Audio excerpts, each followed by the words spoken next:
दाहि धर्मस्य ग्लानिर्भवति भारत अभ्युत्थानमधर्मस्य तदात्मानं सृजाम्यहम्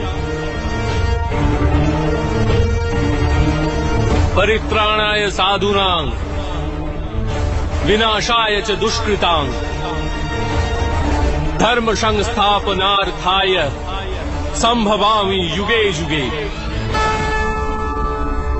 যখনই ধর্মের হানি ঘটে, যখনই অধর্ম বৃদ্ধি পায়, তখনই সৎ পুরুষদের উদ্ধার হেতু, অধর্মীদের বিনাশ হেতু আর ধর্মের পুনঃস্থাপনা হেতু আমি জন্মগ্রহণ করি।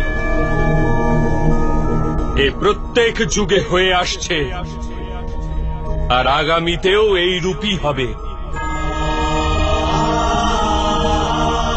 আমি অবিনশ্বর